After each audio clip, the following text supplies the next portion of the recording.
Nordeste Radio. La voz del nordeste de Segovia.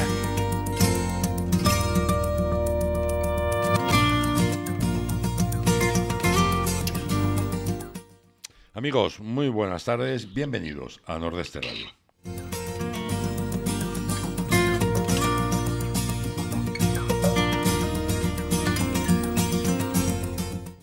Como les comenté la semana pasada, como comentamos, hoy vamos a hablar de una mujer excepcional. Vamos a hablar de Carmen de Burgos. Pero antes vamos a saludar a Maite Pedraza. Muy buenas tardes, ¿cómo estás? Buenas tardes, mis queridos amigos. Bien, estoy bien. Sigo confinada, ¿eh? Sí, sigo en arresto domiciliario. Y los demás también. Estamos aquí metidos en casa sin movernos y tácticamente esperando a ver si somos capaces de enterarnos de cuándo salimos, cuándo no, cuándo sí, cuándo, a qué hora, cuándo, no sé, a ver si... Oye, pues ahora que dices eso, vamos a ver, yo no hay forma de que me entere, ¿eh? Lo he leído, lo he escuchado, no. Sigo sin enterarme cuándo puedo salir. Sigo sin enterarme. Es lo primero que sale. Yo tampoco me entero. Bueno, pues me tranquilizas. Yo tampoco, créeme que tampoco. Puedo decirlo a grandes rasgos, pero por supuesto totalmente equivocado, pues no lo tengo ni medio claro.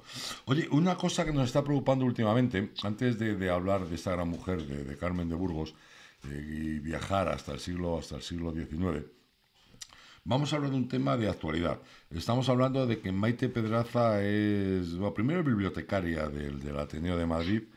Es una gran... que esa es otra cosa, a ver qué pasa con el Ateneo. Bueno, luego si tengo un hueco luego lo hablamos. También es una gran especialista en el mundo de la violencia. Y además es sanitaria, lleva toda su vida, ha estado toda su vida en el Hospital Niño Jesús, y fíjense la cantidad de niños que han pasado por sus manos. Y a los niños nos está preocupando por una noticia que estamos oyendo, que es algo que, por supuesto, ninguno habíamos oído hasta que esto ocurre, que es el síndrome Kawasaki. ¿Qué es el síndrome Kawasaki, Maite? ¿Qué está pasando? ¿Qué es eso? Pues verás, querido amigo, a mí me preocupó mucho cuando lo oí y te voy a decir por qué. Pues porque en principio cuando estas ruedas de prensa de este gobierno que tenemos, que nos ha tocado en suerte, yo al de la Rebequita como que no lo entiendo. O sea, yo cuando sale el de la Rebequita no sé qué hago con él, porque es que no consigo. Pero claro, cuando ayer en plena, ten en cuenta que en este momento, con el confinamiento, con todo esto, pues tenemos mucho miedo. O sea, la gente realmente, claro, por prudencia, pues nos da miedo lo que está pasando. Bien, como además lo peor que puede existir para que las personas tengamos más pavor es que no te digan las cosas claras, porque claro, tenemos miedo y no sabemos a qué. Que eso es lo peor que nos puede pasar. Entonces, claro, cuando yo le oigo al de la Rebequita hablar de los niños del Kawasaki, bueno, me quedé totalmente embarada. Digo, ¿pero de qué está hablando? Te cuento, para que veas la alarma que ha podido sembrar. A grandes rasgos, y cuéntamelo para que yo sea capaz de enterarme, que no tenga que pues fácil. Es que yo cuando oí el síndrome de Kawasaki dije yo, esto no puede ser lo que estoy oyendo. Bueno, pues el síndrome de Kawasaki normalmente se da siempre, la inmensa mayoría se da en niños. Entonces, esta patología está muy enmascarada, porque en principio, o sea, luego ya cuando ya sabes es diagnosticada la enfermedad, pero empieza con diarreas y cosas de estas, ¿no? Claro, cursa en 3 o 4 etapas, pero sobre todo es una enfermedad que causa mucha hinchazón en la inflamación, en las paredes, sobre todo en las paredes de las arterias, en todos los vasos sanguíneos. Entonces, sí, realmente esta enfermedad lo que hace es que inflama los vasos, termina inflamando las arterias, sobre todo las coronarias. Entonces, ¿qué ocurre? Que esto afecta a los niños y esta inflamación termina siendo, ya te digo, va hacia las arterias coronarias, que son, ya te digo, es el músculo importante de cardíaco, ¿no? Esta enfermedad se denomina también la de los ganglios linfáticos. ¿También afecta al sistema linfático? ¿Perdón? ¿También afecta al sistema linfático? Claro, es que afecta al sistema linfático. Entonces, se hinchan cuando están inflamados, cuando está cursando la enfermedad, se hinchan los ganglios linfáticos. O sea, tú tocas al niño, si te has dado cuenta, y eso todas las madres lo saben, cuando tú vas con el niño al pediatra, enseguida lo primero que tocan es la parte... el cuello... ¿no? Efectivamente, sí. bueno, pues entonces esto también cursa con la inflamación de los ganglios linfáticos. También, bueno, pues está inflamada las membranas, la mucosa dentro de la boca, la nariz, la garganta. Buenos días. Y, Hola, Vicky. hola, Vicky. Es que estaba trabajando, Nos perdonadme. has pillado ya con la fiebre. Ya Sí. estamos en el momento de la fiebre. Sí. Venga, vale. Total, que tú estás con un niño en tu casa y de pronto el crío, dime tú qué niño no empieza con fiebre, pues porque los niños cuando no tienen una cosa tienen otra. Bueno, pues esta enfermedad, una de las patologías fundamentales es que empieza con fiebre y la fiebre es bastante alta. Luego a veces puede tener también, ¿cómo te diría? Esas descamaciones que ves en la piel, Sí. la inflamación de los deditos, les duelen las articulaciones. Y lo van por etapas. Entonces, claro, cuando te llega un niño al hospital, que yo hemos visto varios, también tienen a veces los ojitos muy rojos. Y bueno, pues con una secreción que puede ser, que a veces la confundimos, no, este niño tiene una conjuntivitis. Bueno, pues puede tener una conjuntivitis, pero a través como una... O sea que tiene una sintomatología que de alguna forma puede ocultar la enfermedad. O sea, tú te encuentras con un niño con ojos rojitos, con una secreción pues como muy densa, con fiebre alta. Ay, mamá, me duelen las articulaciones. Luego también, bueno, los ganglios inflamados. Luego tienen también lo más típico en los niños, diarrea, vómitos, dolor abdominal. Claro, ¿qué ocurre? Que tú cuando te encuentras con todos estos críos, y luego te digo, se le puede ir descamando a veces, que es lo más significativo del Kawasaki, que es cuando se empiezan las erupciones cutáneas. Eso es bastante más impresionante. Entonces, pero es que esta enfermedad no se transmite, o sea, esta enfermedad es muy difícil que se contagie de un niño a otro. O sea, esto hay un virus, una bacteria, sobre todo es una viriasis, y normalmente afecta siempre a menores de 5 años. Dicen, esto ya, bueno, son estudios, pero a veces yo esto lo digo porque está dentro de los estudios, pero yo no estoy muy convencida, que tienen más predisposición los niños que las niñas. Lo mismo que en la parte pues, étnica, tienen que ser los asiáticos, tienen, y las de las islas y tal, tienen como más predisposición. O sea, bueno, estos son estudios, lo mismo que, pues no sé cómo decirte, en oftalmología cuando tienen esoforia se dice que tienen más tendencia a los asiáticos. Bueno, el caso es que el problema de estas enfermedades, de esta patología, es que, si te das cuenta, se pueden mascarar con montones de patologías. Claro, ¿qué ocurre? Que esto... es mi opinión, yo me responsabilizo de mis opiniones.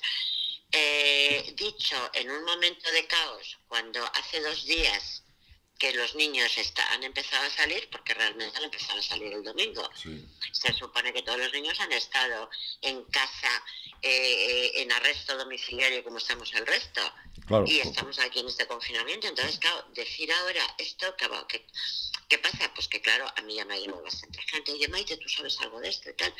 Vamos, yo creo que en mi opinión, es sembrar una alarma, porque claro, entonces, ¿qué pasa? Claro, un niño empieza con, pues eso, con dolor abdominal, me duele la pierna, tal, y claro, se van a colapsar las urgencias hospitalarias o, ¿qué pasa? Que es también consecuencia del virus. Es que eso es lo que la gente está preocupada, que a lo mejor sea consecuencia del coronavirus. Es que como no sabemos realmente lo que ese bichito está haciendo, porque claro, en principio se dijo, bueno, si hacemos caso al de la Rebequita, en principio dijo que aquí en España no íbamos a tener nada más que un par de casos, ¿no? No, pero es que además hay un problema, Maite, es que realmente no se ha estudiado. Se están dando datos, se están haciendo apaños, pero por ejemplo no se han hecho autopsias. Claro, y he oído comentarios de que alguna autopsia que ha salido por ahí, bueno, pues que se han visto una serie de historias que no se tenían idea. Pues mira, entonces, claro, lo primero que habría que hacer es un estudio de cómo evoluciona, a qué órganos afecta, luego, en qué manera afecta a unos a otros, porque también han fallecido algunos niños. Si queréis, la semana que viene hablamos un poco más de ese tema, porque además hay una cosa, estamos todos confinados, ¿cómo sigue el tema del contagio? ¿Por qué se produce el tema de ese contagio? A ver, a mí hay una cosa que me preocupa muchísimo, y yo estoy totalmente de acuerdo con Vicky y contigo, cuando, si queréis, lo dejamos para la semana que viene. Pero a mí hay un tema que es lo que realmente me preocupa, y de hecho ya os dije el otro día que ya no salgo a aplaudir, que lo sepáis. O sea, Yo ya me niego a salir porque, como dicen en mis círculos, menos resistiré y más resistencia. Hombre, los propios sanitarios, Maite, están diciendo que ya que se deje de aplaudir, que ellos se van a dedicar a trabajar. Se están muriendo compañeros míos. A mí al principio yo salí y se me nublaban los ojos de lágrimas, pues porque bueno, pero claro, ahora ya no. Y entonces, lo que tú estabas diciendo, Vicky, vamos a ver, si llevamos ahora mismo casi 2 meses en este confinamiento, se supone, o sea, que sigan muriendo y haya bajado el índice de fallecidos, es normal que haya bajado, pero tienen que seguir habiendo fallecidos, por desgracia, porque bueno, son las personas que se contagiaron antes, que han estado muy malitas, tal, ¿no? Pero que haya todavía, que es lo que a mí realmente me preocupa, o sea, que todavía haya contagios, no lo entiendo, pero si no salimos, ¿dónde nos contagiamos? Aparte que hay otro problema, chicos. El problema es que colectivos vulnerables, por ejemplo, los niños, las personas mayores, claro, si tú nos tienes metidos en una crisálida, que es como estamos ahora, lavándonos las manos constantemente, que yo casi se me están despellejando de tanto alcohol y tanta cuestión. Vicky ya ni se las pinta. Yo no, ni me pinto las uñas. Bueno, ni me pinto las uñas y ¿para qué te cuento el desaguisado que tengo en la cabeza con la raíz? Bueno, Eso creo que estamos todos igual. Venga. Horrible. Pero bueno, lo que os decía, que para mí eso también me empezó a preocupar, y es, si llevamos 2 meses metidos en una crisálida, que estamos totalmente como en estas burbujas, como cuando en los hospitales te hacen un trasplante, en el momento que salgamos a la calle, vamos a coger todo. Maite, es que volvemos a lo mismo. Ya se ha ido a dar una... ¿Sabes lo que te quiero decir? Oye, yo quería hacer una cosa rápida sobre esto y pasar para lo que realmente estamos haciendo el programa, que es para hablar de Carmen de Burgos. Y os estáis liando aquí las dos. No, solamente digo una cosa. Venga, vale. Volvemos a lo mismo de antes. No se están haciendo estudios. Toda la gente que dicen que es asintomática lo puede coger en cualquier momento. O sea, el bichito lo tenemos dentro. Entonces, si no sabemos ni cuánto dura el periodo por eso se están diciendo cosas, pero no se sabe nada. Y ahora decimos, como encima, además de no saber nada, ahora resulta que también hacemos, o sea, otro miedo en el cuerpo para decir que, a ver, el síndrome de Kawasaki. Bueno, yo me imagino ayer a todos los hogares buscando... Hombre, lo primero que harían sería meterse en internet, claro, y si te metes ahí, pues ahí te asustas siempre. Bueno, si te metes ahí ya te tienes que tomar un Orfilar para dormir. Claro, o sea, claro. Bueno, vamos a hacer una cosa. Nos va a dar un consejo Claudia, consejos que necesitamos siempre. Y a continuación empezamos con Carmen de Burgos, ¿vale? A la orden, ¿Os jefe. parece? Con Colombine. Pues cuando quieras, Claudia.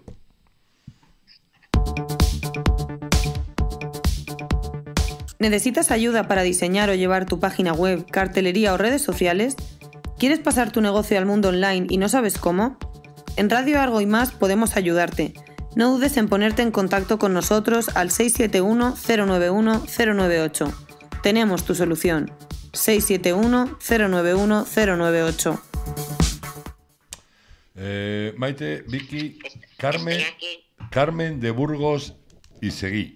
Conocida me he puesto un poquito de cara a la pared para que veas que yo soy muy bien. También conocida como la Colombine o Colombine. ¿Qué hizo esta mujer? ¿Quién fue? ¿Cuándo nace? Contarnos cosas, venga, de Carmen de Burgos. Bueno, aparte de Colombine, te diré que firmaba con los seudónimos de Colombine, Perico, el de los palotes, Raquel, Honorio o Marinela. Incluso y Gabriel Luna también. Sí, tenía muchos seudónimos. Pues mira, yo a esa mujer la tengo muchísima admiración. Sobre todo, yo admiro mucho a las mujeres poetas que pertenecieron a la generación del 98. Sí. Ya sabes que la generación del 98 son las famosas Sin Sombrero. Pues su compañera. De las que hablaremos también y que además hacíamos allí en el Ateneo sobre todo vosotras, una representación extraordinaria de muchas mujeres de la Sin Sombrero, que fue también un movimiento extraordinario. Lo contaron. Tú hiciste de Maruja Mayo. Sí. Eso a ver si podemos y se puede retomar. Claro que sí, además fue muy bonito esa representación. Incluso me gustaría el poder trasladarlo aquí a la zona en la que estamos ahora, poder trasladarlo aquí a Segovia y poder hacer representaciones tan interesantes como las que hacíamos allí y sacarlas de la tele. Eso por supuesto, además ten en cuenta que nosotros somos las monologuistas, o sea que si te portas bien con nosotras, Vicky y yo te diremos que sí, si no ya veremos. Exactamente. A que sí, Vicky. Exactamente. Si sabes que soy para adoptarme, soy un encanto de hombre. Además, incluso quiero buscar la participación también de mujeres de aquí que de alguna forma interpreten a personajes. Que las hay y muchas. Que las hay muchas. Claro que sí, hombre, pues bueno, de todas formas ya sabes que lo hablamos en su momento, ya haremos algún taller y para hacer, sobre todo también para darnos a conocer en el sentido de darnos a conocer, si se pueden meter en internet, ahí tienen nuestras fotos, claro. De todo lo que hacemos. A mí lo de los monólogos es que me gusta mucho porque, por ejemplo, cuando hablamos de Carmen de Burgos, que ahora vamos a empezar. Eso espero. Pero que me da la risa. Pero tú imagínate si en lugar de comentártelo así a través del teléfono y tal, estuviera Carmen de Burgos, vestida como hacemos Vicky y yo. O Vicky conmigo, yo con ella y montones de amigos que tenemos que somos los monologuistas. Pues queda, verdaderamente es... queda súper entretenido y es una forma muy fácil y muy agradable de conocer a personas emblemáticas que hemos tenido en nuestra historia y que la gran mayoría de la gente no las conoce. Acuérdate cuando fuiste tú de Maruja Mayo. Sí. Que yo iba de María Zambrano. Sí. Espectacular, Bueno, ¿qué os parece? A ver qué os parece. Venga, vamos a hablar de Carmen de Burgos. ¿Queréis que hablemos de Carmen de Burgos? Venga, ¿Os apetece? Venga. Oye, Vicky, ¿cuándo vamos a hablar de las lavanderas? Pues si quieres la semana que viene. Venga, la semana que viene... La semana que viene queda la lavandera, ¿vale? Ya soy buena, ya soy buena. Venga, la lavandera. Bueno, vamos a empezar. Y ahora, a ver, cuéntame algo de Carmen de Burgos. ¿Cuándo nace y todas estas cosas? Ya voy, ya, ¿me das la salida? Venga, hecho. Bueno, que perteneció a la generación del 98 y para mí eso es importante. Bien, Carmen de Burgos nace en Almería el 10 de diciembre, que qué frío, Vicky, por Dios. Sí. El 10 de diciembre de 1867. Ella, de pequeña, tuvo la gran suerte de que, fue la primogénita de 10 hijos. El papá se llamaba José de Burgos y Cañizares y su madre era Nicasia, fíjate qué nombre, Nicasia Seguín. Ella se crió realmente en Rodalquilar, en la provincia de Níjar. Ahí su padre poseía unas tierras, unas minas, el Cortijo y tal, que se llamaba La Unión. Y ella ahí recibió, ya una educación, una cultura con todos sus hermanos varones. Ya de entrada, que esto me gusta siempre decirlo, ella nació en un ambiente privilegiado. Sí. Su padre incluso era diplomático, ¿no? Efectivamente. Entonces, ella ya en esa época, tú imagínate, pero ella tiene la suerte de tener esa educación. Además, va al mismo tiempo que sus hermanos varones, que tú sabes que en aquella época los chicos no le dejaban en absoluto a las chicas. La chica iba para trabajar. La educación era totalmente diferente. Efectivamente. Su padre en el 1872 es nombrado vicecónsul, tú imagínate, vicecónsul de Portugal. Que fíjate qué curioso, era dependiente del consulado de Cádiz. Tú fíjate ahí qué mezcolanza. Pero el caso que ella era hija de un vicecónsul. Ella en el 1883 tenía 16 años y ella apuntaba maneras. También ten en cuenta que en aquella época la gente se desarrollaba muy pronto y tal. El caso es que con 16 años ella se casa, su padre dijo que de ninguna manera, pero ella era muy cabezona y en contra de la opinión del padre, ella se casa con un tal Arturo Álvarez y Bustos. Esto era el típico, una cría de 16 años. De todas formas, Carmen, para lo inteligente que fue, es que no acertaba una con los hombres, pero bueno. No, además luego tuvo amoríos con gente muy importante, como Gómez de la Serna. Pobrecita mía, De todas formas, Maite, si te fijas, todas estas mujeres, sobre todo las de la generación del 98, que son las que más estamos tratando, de alguna manera todas tuvieron unas vidas peculiares y todas tuvieron problemas maritales. Sí, efectivamente. O sea, prácticamente todas, casi todas fueron mujeres que eran maltratadas y casi siempre en el entorno de su familia. Pues, aunque fuera gente de una posición destacada. Eran todos de posición, la mayoría destacada, y sin embargo, acuérdate de María, de Alejandra, de María de la O, que también sí, tú y yo la interpretamos. O sea, bueno, pues ella efectivamente tiene... a ver, ¿qué chica, qué niña de 16 años no se enamora de un bohemio, pintor, periodista, 12 años mayor que ella? Pues hombre, ella cae en esas redes, lógicamente. Claro. Este era hijo de Mariano Álvarez Robles y ella cae completamente enamorada. Bueno, entonces, ¿qué ocurre? Que con todo ese enamoramiento resulta que... Bueno, además él tenía ya una empresa tipográfica, imprimía el principal diario de la capital.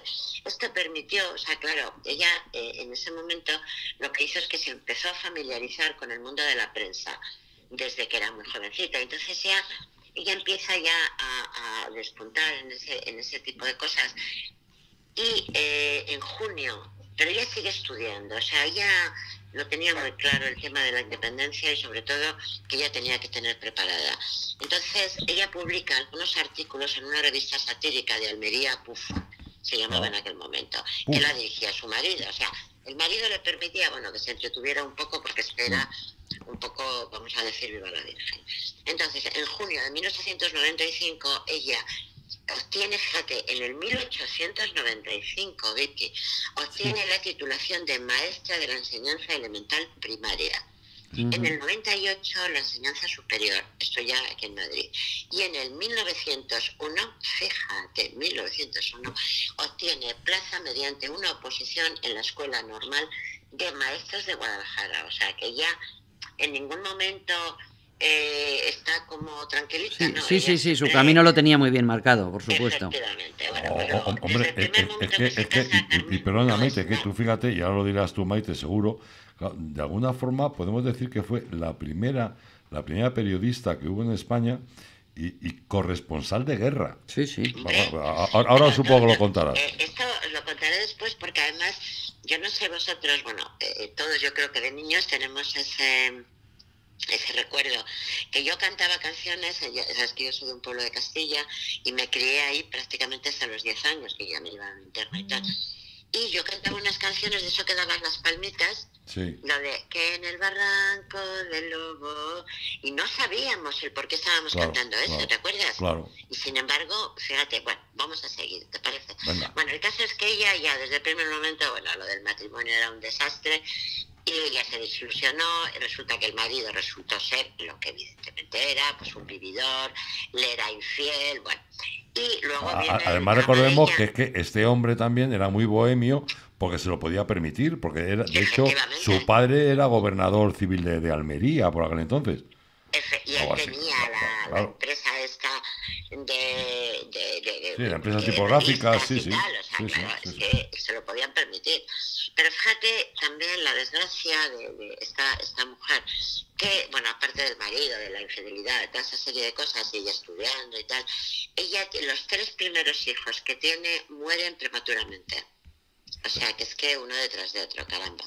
Bueno, en el 1898 ella comienza a pasar ya, se cansa de este tipo de cosas y empieza ya a marcharse a casa de los padres. O sea, ella pasaba más tiempo en la casa paterna que con su marido. Y en agosto del 1901, o sea, casi terminada ya, cuando ya hace ya su oposición y todas esas cosas, tras la muerte de su hijo Arturo, ella ya decide abandonar a su marido para comenzar una vida en Madrid. Entonces se coge a la muchacha, la única que era la superviviente, que se llamaba María, y se viene aquí a Madrid. Bueno, te puedes imaginar la oposición familiar, en fin, toda una serie de follones, pero ella dice que no, ella es una mujer muy valiente y entonces se coge a su hija María y se viene aquí a Madrid. Se instala en la casa de uno de sus tíos, que este era senador, se llamaba Agustín Burgos Cañizares. Sí. Pero al poco, o sea, que te quiero decir que venía de una familia, bueno, pues... Pero al poco tiempo de vivir en casa de sus tíos, pues ahí el tío también se intenta propasar, en fin. Y al final se marcha. O sea, con lo cual ella sale de Málaga, digamos que se mete en Málaga. Y luego ya ella se independiza, me refiero que ella se va, lo pasa bastante mal económicamente y tal. Y a partir del 1902, o sea, al año siguiente, empieza a colaborar, fíjate tú, ya en el 1902, como ella se abre un poquito de camino como la primera periodista. O sea, es que empieza en El Globo, en el que escribe una columna titulada Notas femeninas. Ahí analizaba cómo era un poco, empieza ya a hablar de la mujer y el sufragio, la inspección de las fábricas obreras, o sea, ya ahí empieza un poco a despuntar. Entonces, Augusto Suárez de Figueroa fundó el Diario Universal y la contrató para llevar una columna diaria que la iban a titular Lecturas de la Mujer. Pero aquí es cuando ella empieza a utilizar todos los seudónimos, pues eso, Pericol de los Palotes, acá. Y Augusto le dice que no, que Colombine. Y la empieza a llamar Colombine y al final fue con el único seudónimo que empezó tal. Bueno, el caso es que ya bajo este seudónimo ella ya empieza a trabajar ahí. Fue la primera vez en España que una mujer era reconocida como periodista profesional. Imagínate, estamos hablando del 1900, nada. Bueno, Carmen trataba a veces de las modas, de los modales, y poco a poco iba introduciendo desde luego sus ideas y se iba introduciendo en otro tipo de temas, ¿no? Ahí le vale la admiración, o sea, le conoce y la empezó a admirar mucho Ginés de los Ríos, Blanco Ibáñez. Claro, era esa época donde toda esa gente se empieza a conocer y en el 1905... Además que por aquel entonces, claro, es que había un grupo de gente, pero tenemos ahí a Juan Ramón Jiménez, tenemos al Benito Pérez Galdós, ¿sabe? Es que es claro... Ya se empiezan a conocer todos. ¿Sabes por qué le empezó a admirar? Blasco Ibáñez la empieza a admirar muchísimo porque Carmen empieza a escribir muchos ataques contra la Iglesia Católica. Fíjate, en aquella época, ¿eh? Recuerda que... ¿os acordáis cuando interpretamos lo de la lealtad? Sí. Bueno, pues ella empieza a escribir cosas, pues cuestionando a la Iglesia y todas esas cosas, ¿no? Entonces, en el 1905 consigue una beca del Ministerio de Instrucción Pública para estudiar los sistemas de enseñanza en otros países y coge tranquilamente y se va. Y se pasa casi un año recorriendo Francia, Italia, Mónaco. O sea, hay que ser muy valiente. Sí, yo lo creo. Muy valiente para que en aquella época ya lo creo. Además, de verdad. Y que conocer los idiomas. Sí, o sea, bueno, increíble. En el 1907 es admitida en la Asociación de Prensa de Madrid, junto con una amiga suya, con Consuelo Álvarez Pot. Bueno, al final luego ya retoma su labor docente y periodista y lanza una campaña en el Heraldo de Madrid. Aquí ya empieza con el sufragio femenino y empieza con una columna que se titulaba El voto de la mujer. Luego ya después se hace una tertulia modernista. Total, que ella lo que hace es que empieza a asistir en tertulias que, claro, antiguamente eran pues en el Ateneo, ¿cómo se llama esto que todavía sigue existiendo? El Gijón, el Español, todo eso. Ahí empiezan a hacer tertulias pues de artes plásticas, periodistas, músicos, poetas, y ahí es cuando se reúne toda esta florinata y conoce a Ramón Gómez de la Serna. Ajá. Claro, este chavalito, porque era un chavalín, era un desconocido, o sea, no nos engañemos. Por eso esta mujer es que a mí me da hasta pena. Me da pena, me refiero, o sea, todo lo que dio ella. Bueno, pues conoce a Ramón Gómez de la Serna, que era un pipiolo totalmente desconocido, un estudiante de 19 años. Fíjate. Sí. Entonces, era 20 años más joven que Carmen de Burgos. 20 años, claro, era pues su hijo. Bueno, entonces, ella se convierte un poco él se convierte en su admirador, o sea, hablaba Carmen y pues se puede imaginar. Claro. Y puntualmente, todos los días, Ramón iba a visitarla a su casa a las 5 de la tarde. Esto es como el té. Iba a tomar el té a las 5 de la tarde. Entonces, ahí en casa de Carmen, pues escribían juntos, Carmen le ayudaba muchísimo, y luego después, pues nada, se daban un paseíto por los cafés de la Puerta del Sol, daban una vuelta y así hasta la medianoche, así tranquilamente. Entonces ya sobre al poco tiempo, como es lógico, iniciaron una relación amorosa. Era una relación entre amorosa y literaria, donde hubo mucha pasión. Duró mucho tiempo, estuvieron como 20 años juntos. Duró toda su vida, sí. Prácticamente toda su vida. Lo que pasa es que él hay que reconocerle que, claro, era un crío y luego se la jugó bien jugada, pero bueno. Sí, es que luego el final es bueno, el final es bueno. El final es buenísimo, lo dejamos para el final, porque es que el final... Pero es hasta cierto punto normal. O sea, no le podemos culpar porque es normal. O sea, lo que pasa es que ella era muy consciente de que por eso, cuando ya se termina todo el tema amatorio, por muchas de las faenas que le hizo Ramón, ella lo perdona. Porque realmente entiende lo que estaba pasando. Lo que no llegó a entender nunca, y esto lo adelanto, es como al final de su vida todo el mundo habla de la historia de la pasión entre Ramón Gómez de la Serna y ella, así como que pasa, ensalzan mucho más a Ramón, cuando Ramón no hubiera sido nada si no conoce a Carmen de Burgos. Estoy de acuerdo. Y es cierto que fíjate que Ramón de la Serna, la obra de Ramón de la Serna, está ahí. Y es verdad que Carmen de Burgos quizás sea menos conocida que Ramón de la Serna, teniendo mucho más mérito Carmen. Claro, es que Ramón Gómez de la Serna llegó a ser lo que fue gracias a Carmen de Burgos. De hecho incluso Ramón de la Serna llegó a dirigir la censura en época de la guerra. O sea, sí. Además era un hombre muy joven, con mucho ímpetu, pero claro, a mí me da mucha rabia porque luego enmascaran y todo el mundo, sí, se lió con un joven. No, hombre, bueno, vamos a ver, ¿por qué no decimos que él era un aprovechado y se lió con la señora mayor? Por ejemplo. Fíjate la diferencia de concepto. Pero tampoco pasa nada, Vicky también goza de mi juventud, no pasa nada. Bueno. Claro. Vicky, dale una patada de mi parte. Bueno, hay un refrán que dice: no hay mayor desprecio que no hacer aprecio. ¿Para qué? ¿Para qué le voy a hacer caso? Sobre todo con los pelos que tiene, que ya lo ve todo el mundo. Bueno. Ya menos mal que no salga en antena, por Dios. Por Dios. Bueno, entonces luego llegan a estas tertulias y bueno, total, que empiezan ya, imagínate, en esa tertulia ya empiezan a colaborar pues bueno, Eduardo Zamacoy, Salvador Rueda, o sea, Juan Ramón Jiménez, Antonio Hoyos, Tomás Morales. Quiero decirte que, claro, Julio Romero eran asiduos a estas tertulias. Eduardo Barriovero, o sea, llegaron un momento que, bueno, pues era increíble. En el 1907, con la llegada en ese momento viene al gobierno el conservador Antonio Maura, el ministro de Instrucción Pública, Rodríguez San Pedro, la destina, porque entonces, fíjate lo que es el mundo, bueno, lo que es el mundo y lo que siempre ha sido. En ese momento, al entrar este conservador, se dan cuenta de que Carmen empieza a destacar, además ella tiene mucho carácter. Mucho. Y el juez de instrucción, Rodríguez San Pedro, la destina a Toledo porque la quiere alejar de Madrid. ¡Hala! Claro, que te destinen a Toledo aquí ahora, pues bueno, no pasa nada, pero en aquella época, imagínate, debía ser un viaje. Las distancias eran otras. 40 y tantos kilómetros era una distancia, claro. Bueno, eso era un mundo de mi pueblo, Ocaña, y tú imagínate, sí.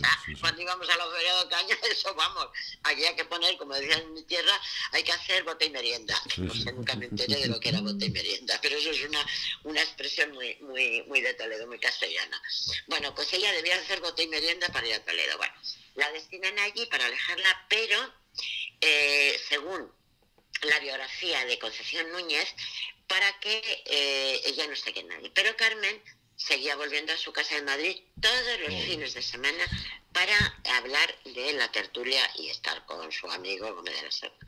Pero ella estaba allí, pero ella venía todos los fines de semana. Bueno, ella se relacionó, que es lo que tú estabas hablando ahora, se relacionó con gente, pues bueno, de la flor y nata, con Benito Pérez Galdós, con Blasco Ibáñez, con Juan Ramón Jiménez, con Tomás Morales, con Sorolla, con Julio Romero de Torres. O sea, es que eran, claro, yo creo que en aquella época me da la sensación de que aparte de lo que ellos supieran, que sabían muchísimo, es que se enriquecían con lo que sabían nosotros. Hombre, además fíjate que de todas formas, y eso ocurre también ahora, ¿no? Todos nos agrupamos en grupitos, si valga la redundancia, socioeconómico-culturales semejantes. Antes era exactamente igual, o sea, claro. Eran muy pocos, y si te lo planteas, era muy poca gente, pero sí tenían una serie de lugares donde reunirse, charlar, comentar y discutir incluso. Oye, ¿me dejáis un segundín de nada, que va a ser un pispás para que Claudia nos ponga otro consejito? Venga, vale. Venga, un segundito y seguimos, venga, cuando quieras, Claudia. ¿Quieres ahorrar en tu factura energética?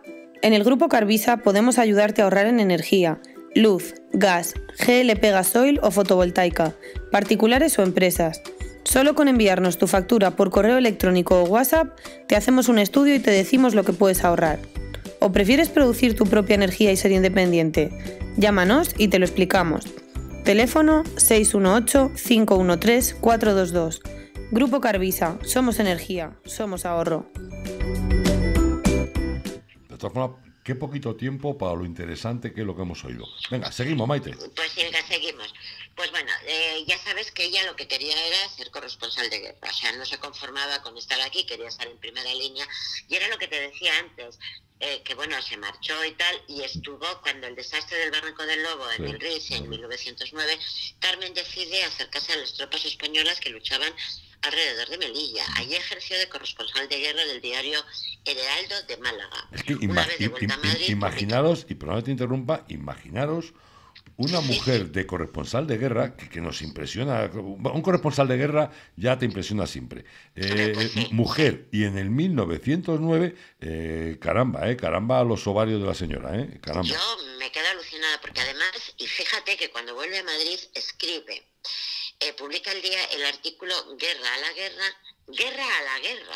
Tú imagínate, estamos hablando del 1909. Bueno, pues cuando escribe este artículo, él defendía a los pioneros de la objeción de conciencia. Tú imagínate, en aquel momento la objeción de conciencia, cuando resulta que la mili, bueno, a ver, es que cuadraba a la gente y ella es capaz de hablar de los objetores de conciencia. Era una mujer tan valiente. Bueno, pues en el 1909 fallece su marido y se queda viuda. Bueno, le daba igual porque ya lo que pasa no llevaba tiempo sin vivir con él ni nada, claro. Ya divorcio ni nada, pero bueno. Carmen y Gómez de la Serna, aquí empieza ya un poco el tema que esto sí que lo quiero aclarar mucho. Carmen y Ramón Gómez de la Serna evidentemente nunca se casaron, o sea, es que prácticamente era una relación, bueno. Pero ellos compartieron su vida y su pasión por la literatura durante 20 años, residiendo en distintos países, pero siempre regresaban a Madrid. Escribían en revistas, periódicos, apoyaban proyectos de jóvenes autores, viajaban a Portugal, a Italia. O sea, tú imagínate lo que viajó esta mujer en aquella época. O sea, estamos hablando de que no era normal toda esa. Bueno, pues viajaron por Portugal, por Italia, y Carmen seguía manteniendo su relación, sus intereses por los temas sociales. Bueno, Carmen, ya hemos dicho al principio que se trajo aquí en Madrid a la única hija que le quedaba viva, que se llamaba María. Bueno, pues ella creía que, pues como todas las madres, que siguiera sus pasos de escritora y tal. Y bueno, pues pero a la niña le da por la farándula. La niña le da por la farándula y por tomar lo que no tenía que tomar. Porque ya sabéis a lo que me refiero. Sí. Y ella se dedica a ese tipo de vida, digámoslo también, bueno, pues no hace lo que debe de hacer y se dedica a la interpretación. Claro, Carmen, como buena madre, pues entonces, venga, hombre. Pero si es importante, que lo hemos pasado un poquito por alto, es decir, que tomar lo que tenía que pasar, lo que tenía que tomar, me explico que las drogas no es un invento de ahora, No. Las drogas no es un invento de ahora. Me gusta que lo hayas dicho porque a mí me daba hasta un poco de... Pero es que en aquella época, o sea, estamos hablando de 1917, 16, ya ella tomaba cocaína, Y si acuérdate cuando hablamos en aquella época, Vicky, que de Freud era un... la coca, la morfina, o sea, que es que las drogas no son de ahora. No, que va. Desde el principio de los tiempos, ella se dedica a hacer lo que no tiene que hacer y a la esta. Se casa, María se casa con el actor Guillermo Marcha y finalmente se trasladan a América, o sea, encima se va a América, ¿vale? En el 1929 fracasa, lógicamente, su matrimonio y su hija regresa con ella a Madrid. Entonces Carmen consigue que su hija, una actriz quiere ser actriz y tiene problemas de saldicia, o sea, te quiero decir que la niña viene hecha un primor. Con fracaso matrimonial, con fracaso con la actriz y sobre todo con una serie de adicciones. Entonces, como Gómez de la Serna, su amor, entonces él estaba haciendo teatro y tal, exactamente estaba representando una obra en los medios seres, se llamaba. Y que además pasó sin pena ni gloria, además. Pues fracasó completamente. Y ella consigue que la meta la hija ahí, bueno, para no enrollarnos. Consigue que la hija tal, el otro le hace un favor, pero claro, el otro se encuentra que la hija es más joven que tal y que cual, y bueno, pues que en el mismo total, que por el mismo precio tiene a la madre y a la hija. Es como que iban en el mismo lote. Y empieza a mantener una relación con la hija, teniéndola también la misma relación con la madre. Entonces, bueno, esto a mí me parece que es lo peor que le pueden hacer, porque eso debió de ser un golpe durísimo, porque es una traición a nivel de la hija y a nivel del amante. Pero bueno, no duró mucho, pero bueno, terminó, al final se marchó, Gómez de la Serna se marchó a París y bueno, total, que ahí tuvieron un distanciamiento, pero fíjate, si Carmen era inteligente, que aún en ese distanciamiento, que cualquier mujer lo hubiera matado a él, a veces la violencia, ya sé que no debo hablar de esto, pero a veces está justificada. Yo una paliza les doy a los dos. Bueno, pues ella, hombre, por Dios. Bueno, pues ella, como era una gran señora, pues corta la relación con él, pero sin embargo sigue siendo su amigo. Bueno, después ya pasa un tiempo, no, tampoco demasiado, y por cierto, hay una foto que cuando nos veamos así, cuando esto vuelva a la normalidad, tengo una foto de Colombine fotografiada en el verano de 1909 en Melilla rodeada de oficiales y soldados de artillería. Con lo del lobo, presidente, con lo baraco del lobo. Ah, sí. Es que aquí ponemos muchas fotos de Marilyn Monroe cuando iba a cantar y no ponemos fotos de los nuestros. Pero bueno, es verdad. Bueno, pues con la proclamación ya llega la Segunda República en el 1931. La nueva Constitución reconoce el matrimonio civil, el divorcio, el voto femenino, bueno, que luego ya de divorcio nada, pero bueno. Y colmando así las aspiraciones de Carmen de Burgos. Ella se afilió rápidamente al Partido Republicano Radical Socialista y fue nombrado presidente de la Cruzada de Mujeres Españolas y de la Liga de Mujeres Iberoamericanas. Fue también vicepresidente primero de la izquierda republicana anticlerical. Bueno, ella la verdad es que era muy de izquierda, pero tuvo mucha gracia. Hombre, hay unos pasajes que además tú y yo hemos también interpretado del curita, fabulosos, fabuloso, el altar, realmente fabuloso. Quiero un altarcito. Quiero un altarcito, claro. Teniendo en cuenta en las fechas en las que eso está escrito, caramba. Claro, es que cuando escribe eso, chicos, es cuando tiene la gran admiración de Blasco Ibáñez. Porque sabes que Blasco Ibáñez en la iglesia tampoco. Blasco Ibáñez, que tú fíjate la cantidad de obras de Blasco Ibáñez que estuvieron prohibidas durante muchos años. Uno creo recordar que era La Araña Negra, podía ser. Sí, La Araña Negra. La Araña Negra, por ejemplo, estuvo prohibida durante muchísimo tiempo, claro.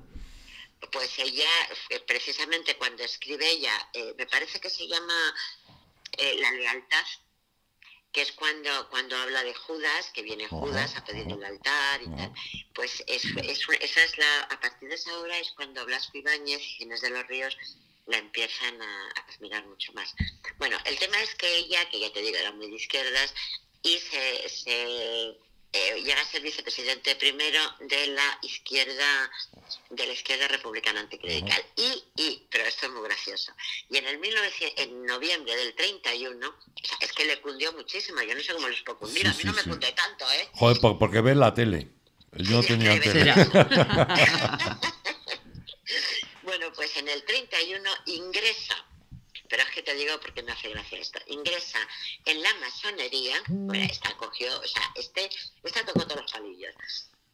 ingresa en la masonería porque ella funda la Logia del Amor. Imagínate, la Logia del Amor, de la que ella es gran maestra. Ya sabes que para ser gran maestre tienes que ser grado 31. Pero claro, no nos engañemos. Ella organiza la logia, se pone 3 y se nombra gran maestre. Ya tengo el grado 31. Y aquí paz y mañana gloria, claro. Ya, claro, ya aquí paz y no sé, deberíamos nosotros hacer alguna logia, ¿no? La podemos hacer.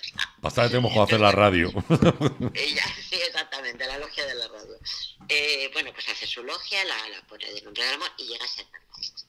Y en octubre del 1932, mientras participaba en una mesa redonda, esto ya me da mucha pena, estaba participando en una mesa redonda de educación sexual, fíjate tú, hablando de sexualidad en el 32, o sea, tela marinera.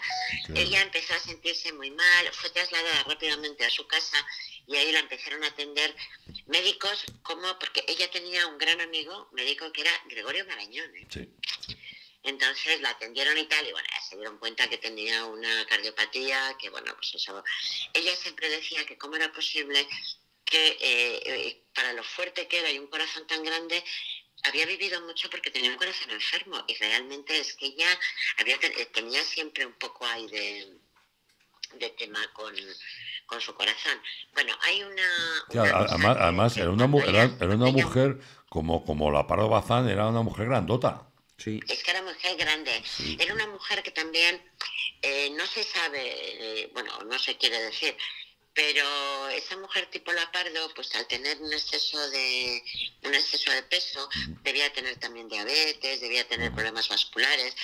O sea, y no nos engañemos, en aquella época todo a la mujer, todo esto que contamos así tan fácilmente de que ha hecho, le debió de costar muchísimo. Porque todo eran disgustos, claro. Enfrentamientos y muchos problemas, muchos problemas. Mira, ella, hay una frase, ya para ir terminando, que ella muere, voy a decir primero que muere y luego ya hablo de su obra. Ella fallece a los 64 años de edad, o sea, no es mayor, son 64 años. Sí. Pero claro, 64 años muy vividos, no nos engañemos. Claro. Ella muere a las 2 de la madrugada. Fíjate que el otro día estuvimos hablando de Larra, y Larra murió con 20 y tantos años. Sí, Larra con 31. O 31. Te lo digo porque te digo exactamente 31 porque a los 28 años Francisco José de Larra se hace socio del Ateneo. Es verdad, por eso me he equivocado yo con los 28, decía 31 años. Y se hace con 28 años, Larra, y a los 30 o 31 se pega. Sí. Bueno, pues esta Carmen fallece a los 64 años a las 2 de la madrugada del día 9. Y le entierran, claro, en el cementerio civil porque ella no era cristiana. Cementerio civil de Madrid. El cementerio civil, que tampoco entiendo esto, porque ella, aunque ella no se suicidó, porque en los cementerios civiles, pero bueno, el caso es que le entierran en el cementerio civil en presencia de varios políticos de su época y sobre todo de una gran amiga suya, de Clara Campoamor. Fíjate. Claro. Entonces, y luego ya su hija también murió en el 39 con 41 años, o sea que, pero que la hija que muriera pronto... Sí, ella llevaba el camino que llevaba, sí. Ahora, hay una cosa que sí que tendríamos que seguir reclamando, o sea, te quiero decir que, tras la guerra civil nuestra y la victoria, después de la guerra civil, la victoria de Franco, el nombre de Carmen... Mira, mi perrita ladrando. El nombre de Carmen fue excluido de la lista de autores, o sea, y el nombre de Carmen fue incluido en la lista de autores prohibidos y sus libros desaparecieron de las bibliotecas y de las librerías. Como tantos, como tantos otros. Pero fíjate lo que estamos hablando con la época franquista, lo que estamos hablando de Blasco Ibáñez, pues casi todos los que hemos mencionado estuvieron prohibidos, es así. Exactamente, todos. Ella tuvo, ya para ir terminando, ya sabes que, trabajó en el Diario Universal del Globo, la Correspondencia de España, todo eso. A mí hay dos cosas que sí que me gustaría destacar, destaco de ella todo. En su obra de la mujer moderna y sus derechos, fíjate cómo definía. Esto lo escribió en el 1927. Te has adelantado, eso lo tenía pensado contar yo. Venga, termina. Cuéntalo. Te lo dejo. No, cuéntalo tú. No, escucha. escucha, te dejo eso y es que claro, como no nos vemos, porque esto normalmente al vernos ponemos el dedo y dices, estoy yo. Hombre, es que tenía toda la intención de meterme con las feministas modernas de ahora. Sí, para ver si aprendían un poco con esta frase que dijo ella. Sí, te dejo esa frase. Solamente voy a decir otra que he dicho en mí, tiene mucho mérito, perdóname, porque yo no soy republicana. Pero ella, dicen que ella murió en su casa, insisto, a las 2 de la madrugada, estaba rodeada de amigos y tal. Y ella en ese momento ya se le iba la vida con un hilito de voz.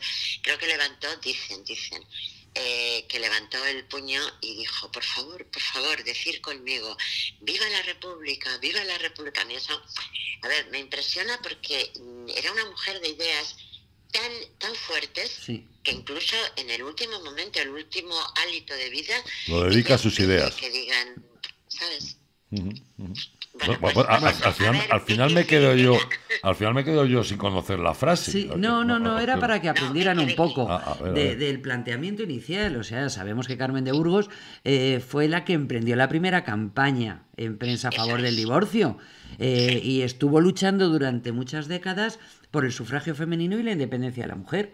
Y estamos en 1927, escribe un libro y dice: no es la lucha de sexos ni la enemistad con el hombre, sino que la mujer desea colaborar con él y trabajar a su lado, trabajar juntos. Claro. ¿Qué es lo que necesitamos también los hombres? Exactamente, por eso digo que fíjate, estamos hablando de hace prácticamente un siglo, cuando ella escribió esto.